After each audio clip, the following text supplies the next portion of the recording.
Welcome to गुरु मंत्र IQ channel. आज हम लोग इस वीडियो में क्लास 10th भूमि संसाधन को हम लोग पढ़ने जा रहे हैं। पिछले वीडियो में हम लोग भूमि संसाधन, लेटेराइट मिट्टी, काली मिट्टी, उस बलुई मिट्टी, जलोढ़ मिट्टी आदि सभी मिट्टियों के विषय में हम लोगों ने पढ़ने का कोशिश किया।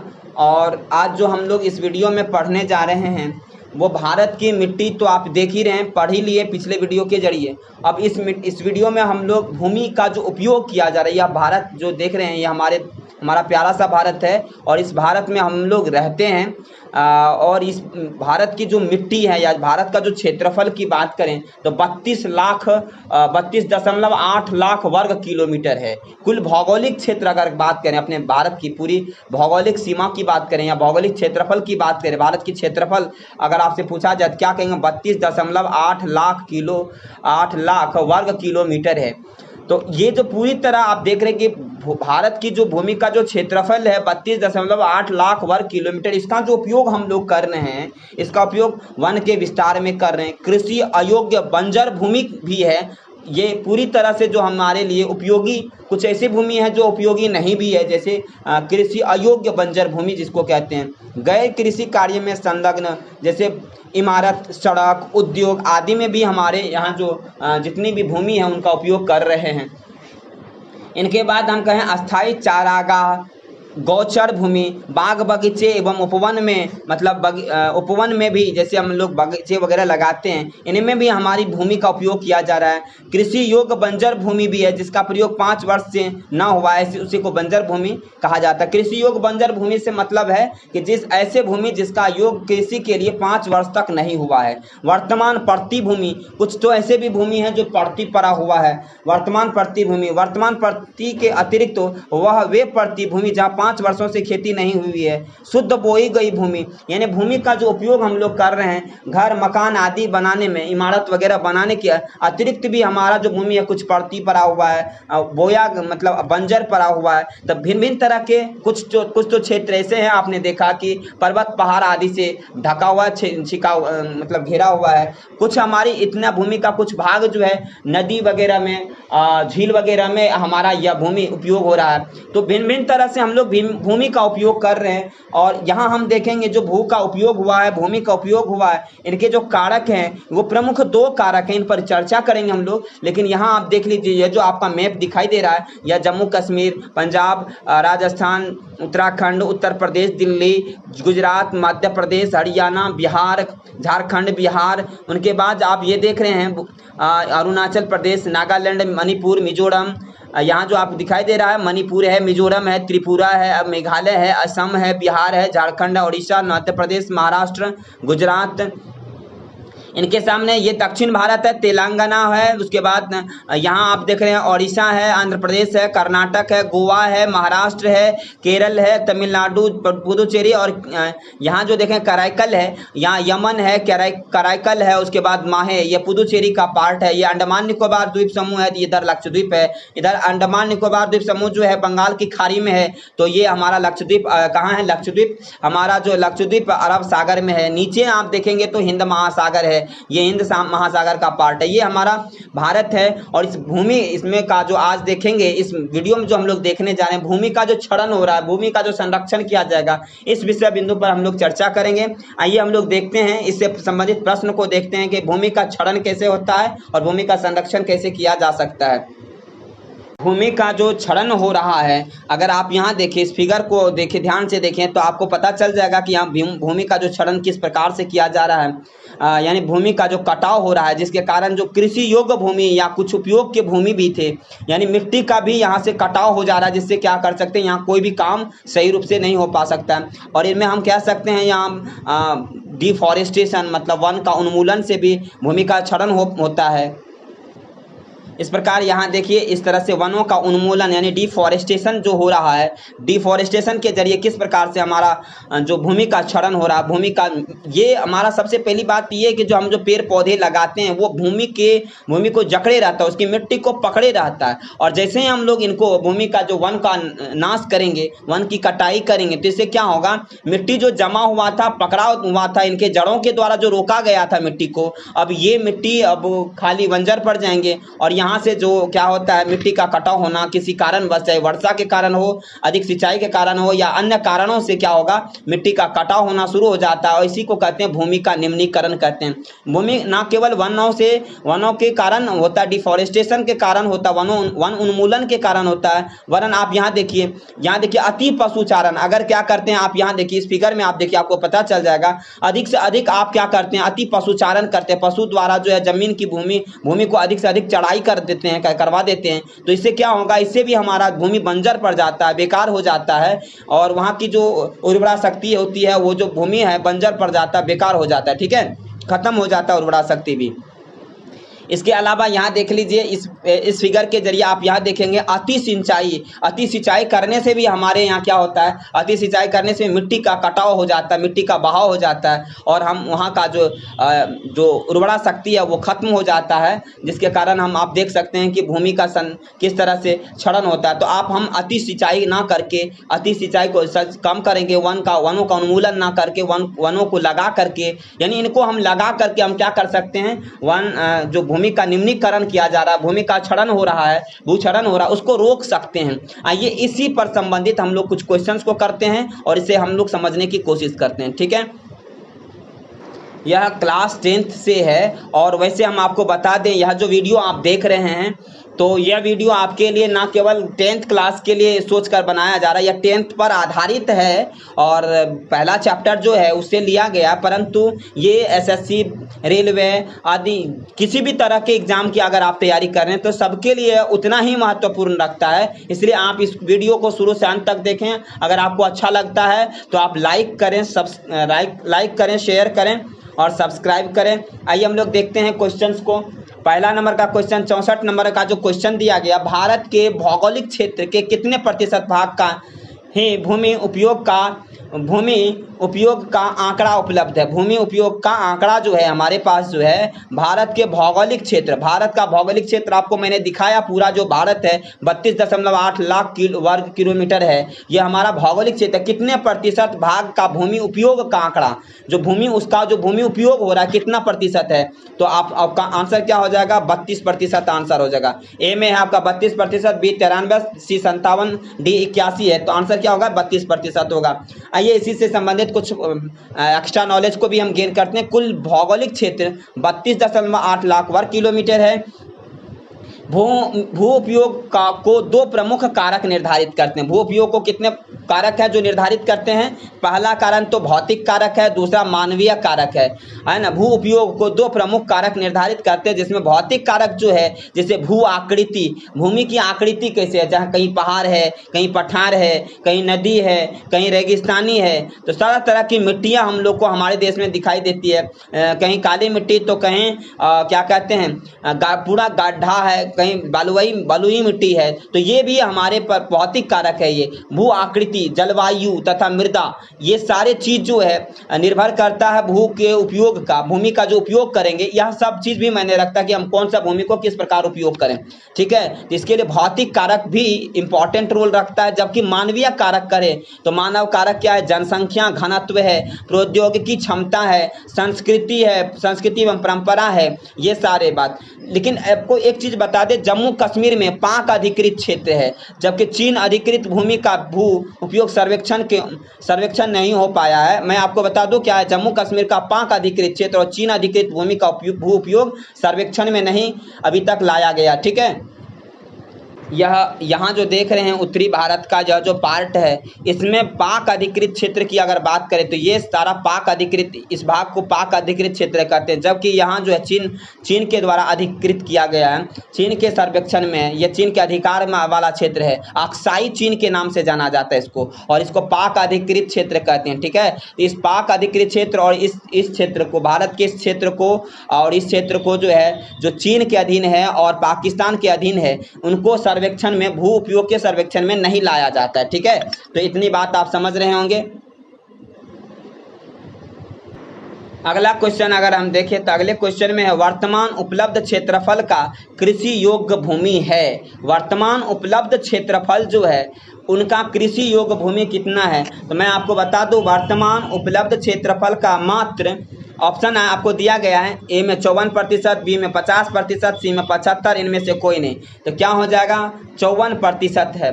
किस क्वेश्चन, अगला क्वेश्चन है, किस राज्य में कुल भूमि के 10% से भी कम क्षेत्र में खेती होती है? 10% से भी कम क्षेत्र में खेती होती है, ऐसी कौन सी राज्य है? तो मिजोरम है, पंजाब है, बिहार है, यूपी है, इनमें से कौन सा आंसर आपको होगा? तो मैं बता दूं, इसका जो आंसर होगा, 10% से कम क्षेत्र में जो खेती होती है मिजोरम में होती है। कहाँ होगी? मिजोरम में। पंजाब की अगर बात करें तो पंजाब में 80% भाग ऐसा है जहाँ पर खेती होती है। हरियाणा में 80% भाग में खेती होती है, लेकिन पंजाब, अरुणाचल प्रदेश, मणिपुर, अंडमान निकोबार द्वीप समूह 10% से भी कम क्षेत्र में खेती होती है। अगला क्वेश्चन है, किसी भी देश में पर्यावरण संतुलन रखने के लिए कितने प्रतिशत भूभाग पर वन विस्तार होना चाहिए? कोई भी देश हो, पर्यावरण को अगर संतुलन रखना चाहता है तो कितने प्रतिशत भूमि पर वन का विस्तार होना चाहिए? तो आपको आंसर कोई ऑप्शन दिया गया है, 27%, 30%, 21%, 33%। कौन सा ऑप्शन सही होगा? तो आंसर होगा डी, 33% इसका आंसर सही होगा। ठीक है, तो इतना बात आपको समझ में आ गया। चलिए हम लोग चलते हैं अगले क्वेश्चन की ओर। अगला क्वेश्चन है, पर्यावरण संतुलित रखने के लिए उसके क्षेत्र के 33% भूभाग पर वन हासिल करने के लिए राष्ट्रीय वन नीति कब बनाया गया था? आपको पता है कि अभी मैंने क्वेश्चन के जरिए बताया कि किसी भी देश में पर्यावरण को अगर संतुलित रखना चाहता है तो 33% भूभाग पर वन चाहिए, वन का विस्तार चाहिए। लेकिन यह जो 33% भूभाग पर वन का विस्तार चाहिए, इस टारगेट को हासिल करने के लिए राष्ट्रीय वन नीति बनाई गई थी।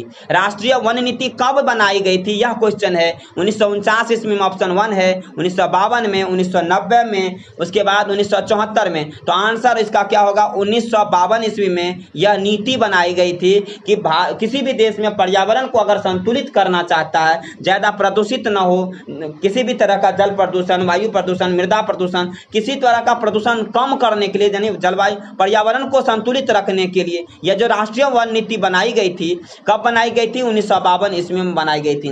भूक्षरण के लिए उत्तरदायी कारक कौन सा है? अगर हमारा भूमि का क्षरण हो रहा है तो इसके लिए उत्तरदायी कारक कौन सा है? गतिशील जल है, गुरुत्व बल है, पवन है, इनमें से सभी होगा। तो आंसर क्या होगा? इनमें से सभी। गतिशील जल भी है, गुरुत्वीय बल भी है, पवन भी है। मैं आपको बता दूं कि भूक्षरण मृदा को अपने स्थान से विविध क्रियाओं द्वारा स्थानांतरित होना भूक्षरण कहलाता है। सबसे पहले आप जानिए भूक्षरण है क्या? तो भूक्षरण जो होता है, भूक्षरण का मतलब, भूक्षरण मतलब भूमि का क्षरण यानी कटाव, मृदा का को अपने स्थान से क्या होता है, मृदा का कटाव क्या होता है, भूक्षरण क्या होता है? तो अगर यहाँ का मिट्टी है, अपन जिस क्षेत्र में रहते हैं उस क्षेत्र की मिट्टी का किसी भी कारण से, कोई भी कारण से एक स्थान से वो कट करके दूसरे स्थान अगर चला जाता है, किसी भी क्रियाओं द्वारा मिट्टी का स्थानांतरण हो जाता है, एक जगह से दूसरे स्थान चले जाता है, तो समझ जाइए भूमि का कटाव यानी भूमि का क्षरण हो गया। ठीक है, चाहे वह, इसके लिए उत्तरदायी कारक की अगर बात करें तो वह प्राकृतिक कारक भी है और मानवीय क्रियाकलाप के द्वारा भी ऐसा होता है कि मिट्टी का यहाँ का दूसरे जगह चले जाता है। यहाँ का मिट्टी दूसरे जगह कैसे चला जाता है? तो गतिशील जल के द्वारा। जैसे अभी क्या होता है, बारिश होने लगे तो उसमें मिट्टी जो है कट कट करके जो है एक स्थान से दूसरे स्थान चले जाता है। जैसे अब नदी के द्वारा, नदी आती है तो नदी के द्वारा भी देखते हैं कि नदी के द्वारा जो मिट्टी लाई जाती है जलोढ़ मिट्टी कहलाती है। तो ये नदी के द्वारा जो मिट्टी आती है उसके द्वारा भी क्या होता है, जो क्या कहते हैं, भूमि का क्षरण होता है। पवन के द्वारा भी होता है, पवन के द्वारा, हिमानी के द्वारा, सामुद्रिक लहरों के द्वारा, समुद्र का जो लहर है उनके द्वारा भी, गुरुत्व बल, पर्यावरण समस्या, जलवायु परिवर्तन, भूतापन,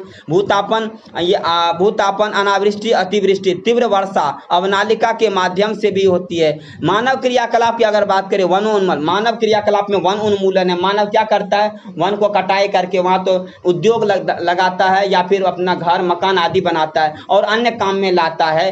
तो वन उन्मूलन, उनके लिए वन को कटाई कर रहा है और वन की कटाई करने से भी भूमि का क्षरण हो जाता है। अति पशुचारण, जैसा कि मैंने दिखाया था, खनन, कहीं भी आप देखिएगा जैसे कोयला का खान है, क्या कहते हैं, और जितने भी खान है, जैसे हीरा का है, क्या कहते हैं, एल्युमिनियम का है, किसी भी तरह का खान है, उस खान के जरिए भी जब हम क्या करते हैं, उस खान को ढकते बिना ढके रह देते हैं तो इससे क्या हो जाता है, भूमि का क्षरण होने लगता है। रसायनों का अत्यधिक उपयोग करने से भी ऐसा होता है। खनन के अति सिंचन से भी होता है, अति सिंचन मतलब अधिक से अधिक सिंचाई करने से भी होता है। ठीक है,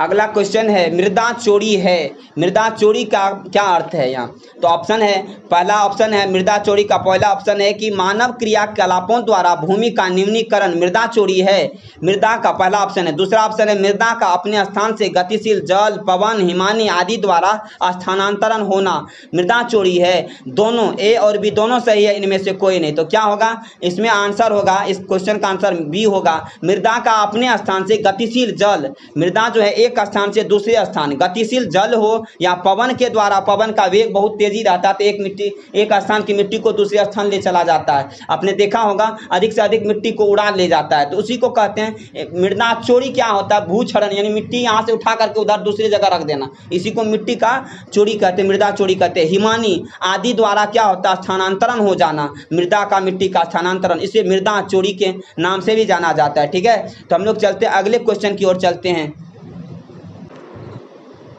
अब 71 नंबर का क्वेश्चन है अनावृष्टि या अतिवृष्टि परिणाम है। अनावृष्टि, सबसे पहले आपके मन में ये उठ रहा होगा अनावृष्टि है क्या? तो आइए पहले ऑप्शन के जरिए जानने की कोशिश करते हैं कि कौन सा आंसर सही है। अनावृष्टि या अतिवृष्टि परिणाम है गुरुत्व बल, भूतापन, सामुद्रिक लहरों या पवन। तो इनका आंसर कौन सा होगा?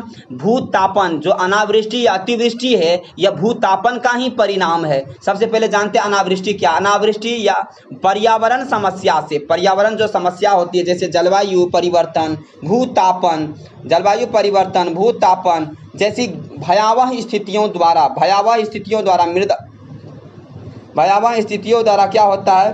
तो मिट्टी का, मृदा का के कारण क्या होता है? मृदा का नमी एवं सांस्तरिक संगठन जो होता है, सांस्तरिक मतलब उसका जो सतह का संगठन होता है, बनावट जो होता है का लोप होना और धीरे धीरे मृदा शुष्क होकर प्रकृति के अपरदनी कारक दूतों द्वारा भूक्षरित कर लिए जाते हैं। जैसे अभी क्या है, मिट्टी जो है सूखा हो जाएगा, बंजर हो जाएगा, धीरे धीरे वह मिट्टी मरुस्थलीय मिट्टी में बदल जाएगा, और मरुस्थलीय मिट्टी में बदल जाएगा तो धीरे धीरे क्या होगा? बालू हवा के द्वारा हो, पानी के द्वारा हो, गतिशील जल के द्वारा हो या अन्य किसी भी कारण, यहाँ अपरदनकारी दूतों का मतलब है हवा हो, गतिशील जल हो, हिमानी हो, इन किसी वनोन्मूलन हो, किसी भी कारण से मिट्टी का एक स्थान से दूसरे स्थान तक स्थानांतरण हो जाना, इसी को कहते हैं। यानी ऐसी स्थिति पैदा हो जाना, पर्यावरण समस्या मतलब पर्यावरण द्वारा या जलवायु परिवर्तन द्वारा ऐसी समस्या उत्पन्न, ऐसी समस्या जो भूतापन से, भूमि के तापन से मतलब संबंधित हो, ऐसे भयावह स्थिति जो है मिट्टी में निम्नीकरण, मृदा का निम्नीकरण करने में जो सहयोग करता है उसे अनावृष्टि या अतिवृष्टि के अंतर्गत आता है। ठीक है, तो यहाँ भूतापन को ध्यान रखेंगे, जिस भूतापन से अगर ऐसा हो रहा है तो समझिए अनावृष्टि या अतिवृष्टि हो रहा है। उसके बाद हम चलते हैं अवनालिका क्या होता है। एक वर्ड और आता है अवनालिका। तीव्र वर्षा से आपने देखा होगा कि जब आप बारिश हो रहा होता है, काफी मात्रा में अगर बारिश होने लगा, ठीक है, जब बारिश होने लगता है इस तरह से, ठीक है, बारिश हो रहा होता है तो आप देखेंगे इस तरह से जो गड्ढा पैसेज बन जाता है, बारिश का पानी जो है इस तरह से निकलने लगता है। इसके जरिए क्या होता है? मिट्टी का भी एक स्थान से दूसरे स्थान से स्थानांतरित हो जाता है। तो यह जो गैप बन रहा है, मिट्टी जिस होकर के जाने लगा है, जिस पानी के कटाव से या पानी के बहाव के द्वारा जो अवनालिका एक नली का रूप बन जा रहा है, जिससे होकर पानी बह रहा है, तो मिट्टी का कटाव हो रहा है और कटाव के साथ मिट्टी भी क्या हो जा रहा है? एक स्थान से दूसरे स्थान तक स्थानांतरित हो रहा है। तो ऐसे तीव्र वर्षा के कारण होता है, या जो होता है मिट्टी का कटाव। तो तीव्र वर्षा से जब मृदा का कटाव होने लगा, मिट्टी का कटाव होने लगा, तो उसी को अवनालिका कहते हैं। ठीक है, अगला क्वेश्चन क्या है 72 नंबर का? वनोन्मूलन के कारण भूमि निम्नीकरण शिकार होने वाला राज्य है। वन उन्मूलन के कारण ऐसा कौन सा राज्य है जिसमें वन का उन्मूलन हो गया? जैसे फॉरेस्ट है, उसको मतलब फॉरेस्ट में ना जंगल है, जंगल की कटाई कर दिया गया, जंगल की कटाई करने से भूमि का निम्नीकरण हो गया, यानी मृदा का क्षरण हो गया। तो समझ जाइए ऐसा कौन सा राज्य है? तमिलनाडु ऑप्शन ए, बी है मध्य प्रदेश, सी है उड़ीसा, डी है बिहार। कौन सा होगा? इसका आंसर हो जाएगा उड़ीसा। ऐसा राज्य है जहां वन उन्मूलन जो है, किसके वन उन्मूलन के कारण जो है मिट्टी का निम्नीकरण, भूमि का निम्नीकरण हुआ है। अब अगला क्वेश्चन है अति पशुचारण के कारण भूमि का निम्नीकरण का शिकार होने वाला राज्य है। कौन सा राज्य है जो अति पशुचारण, अधिक से अधिक पशुचारण हुआ है, जिसके कारण से भूमि का निम्नीकरण हुआ है? तो गुजरात ऑप्शन 1 गुजरात है, राजस्थान है, मध्य प्रदेश है, उपरोक्त सभी है। तो मैं आपको आंसर बता दूं, इसका आंसर उपरोक्त सभी होगा। गुजरात में भी ऐसा हुआ, राजस्थान, मध्य प्रदेश आदि इन सभी राज्यों में ऐसा हुआ है। जलक्रांतता, वाटर लॉगिंग की अगर बात कर ले, वाटर लॉगिंग की समस्या पैदा होती है। जलक्रांतता का मतलब होता है अत्यधिक सिंचाई कर देना खेतों में, और अत्यधिक सिंचाई करने के कारण जो समस्या उत्पन्न हुई है, तो कौन सा जलक्रांतता की समस्या पैदा होती है। किससे जलक्रांतता की समस्या पैदा होती है? अति सिंचन से। आपको तो आंसर ऑलरेडी पता हो गया होगा, फिर भी आपको मैं बता देता हूँ। क्वेश्चन इस तरह से आ सकते हैं, ऑप्शन है आपको दिया रहेगा, अति सिंचन से, निम्न सिंचन से, क्या कहते हैं, कम सिंचन से, वनोन्मूलन से, या अति पशुचारण से। जलक्रांतता का स्थिति कब पैदा होती है? तो अति सिंचन से अधिक सिंचाई कर दीजिए। मैंने आपको फिगर इसका दिखाया था, अधिक सिंचाई का, ठीक है। यहाँ इस फिगर के जरिए आप देख रहे होंगे कि किस प्रकार से जो है अधिक सिंचाई करने से मिट्टी का कटाव हो रहा है, भूमि का क्षरण हो रहा है, भूमि का निम्नीकरण हो रहा है। तो यही कारण है कि हम लोग अधिक सिंचाई भी करते हैं तो इनसे भी मिट्टी का क्षरण हो जाता है। तो मुझे आशा है कि आप लोग इस वीडियो के जरिए आप अच्छी तरह से समझ पाए होंगे। यहाँ का जो कॉन्सेप्ट है भूमि क्षरण और भूमि अपर्दन को लेकर के जो क्वेश्चन है, इन पर आप कोई क्वेश्चन आएगा तो आप आसानी से बना सकते हैं। अगर आपको यह वीडियो अच्छा लगता है तो लाइक करें, शेयर करें, और thank you for watching this video. Peace.